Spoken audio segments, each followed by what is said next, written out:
So today I am doing a common problems, modifications, and problems that I have encountered in 5 years of ownership of my 2007 Volkswagen Jetta 2.5.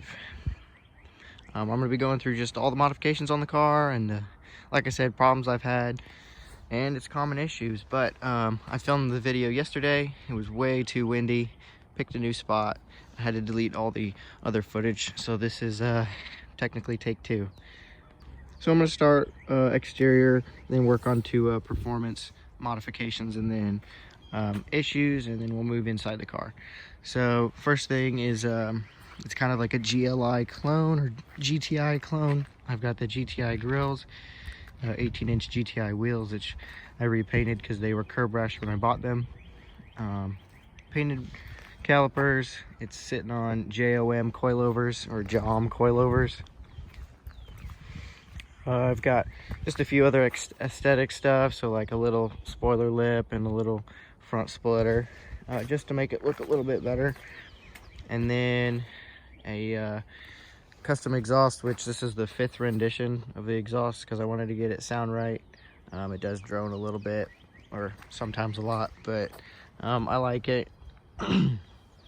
So then we'll work our way over to the engine bay and talk about what I've got done in here. So first thing obviously is engine cold air intake. I got one that was cheap, used, barely used, and it was for a 2009 car which uses a MAP sensor instead of a MAF sensor. So I had to cut it and just use the stock MAF sensor, and it works perfectly fine. Next we have the Audi R8 coil packs. They're just known to be more reliable and they just look better. Next thing is the Spoolen vacuum pump delete, and I'll get into that in a second with the common problems. And then it's got a integrated engineering stage 1 tune.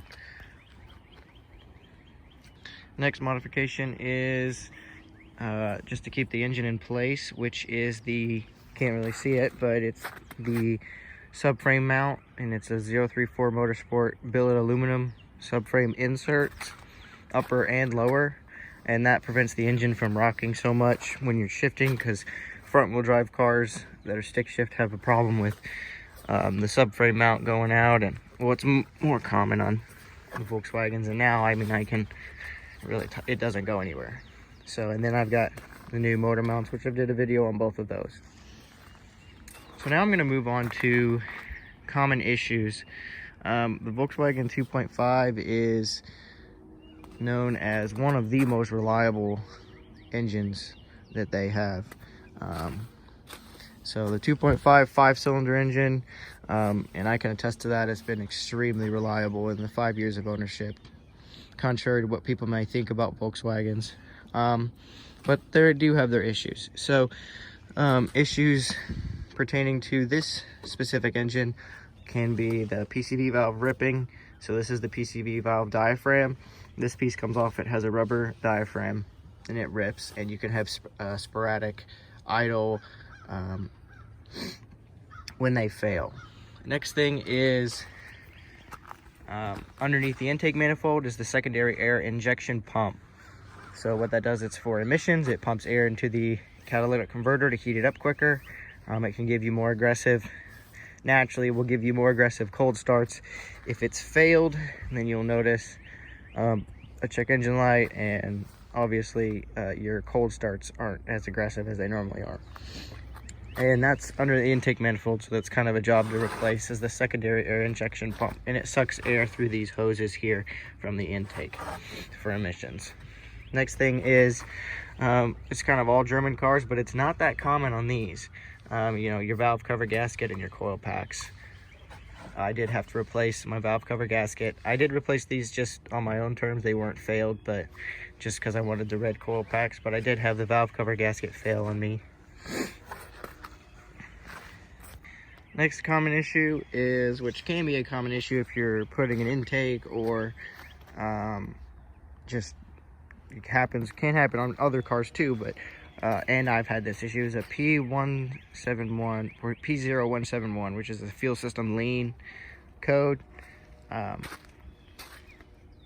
that'll cause a check engine light, and I was fighting that for a while, trying to figure out where it was. You know, I ended up replacing my mass airflow sensor, which that actually made it worse with doing an aftermarket. Never get aftermarket sensors for these cars, always get factory unless you need them for a really high modified scenario. Factory sensors will always work best, because a aftermarket mass airflow sensor caused my car to go into limp mode.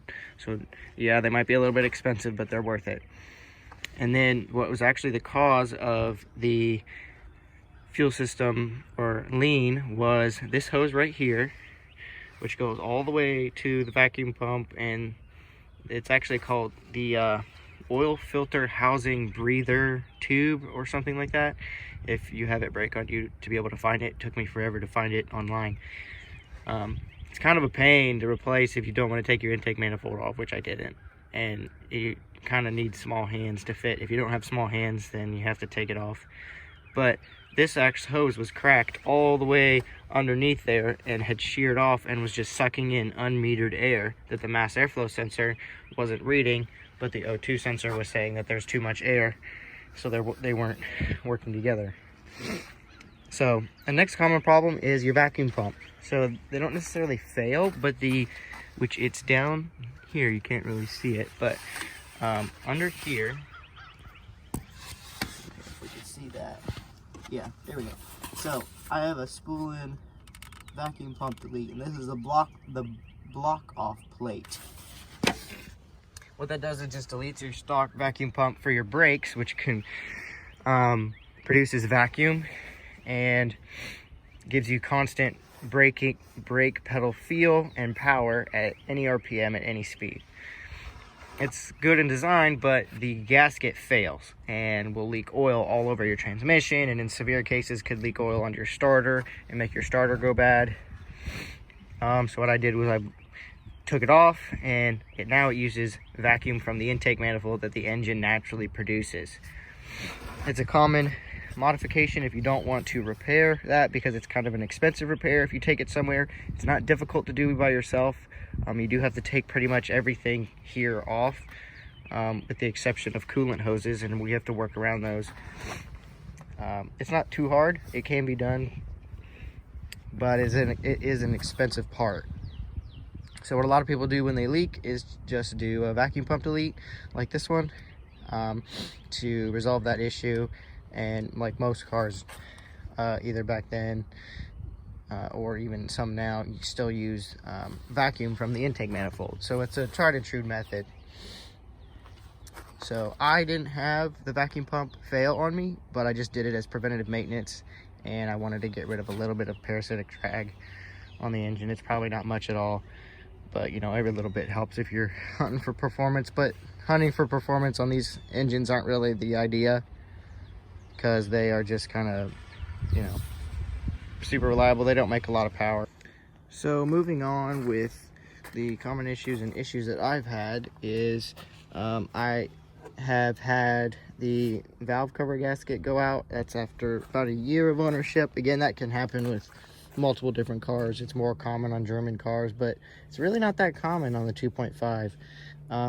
Right after I bought the car, the N80 valve, so this is an evap valve, failed and wouldn't let you fill the gas tank all the way, and would cause really hard starts. And what this does is relieves pressure of vapor gases in the gas tank, and routes it back into the intake manifold for emissions purposes. It's a cheap part, it's easy to replace.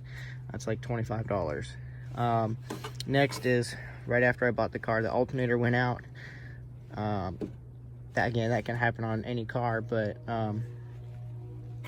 actually this is the second time I've changed it. So I just changed it about 6 months ago.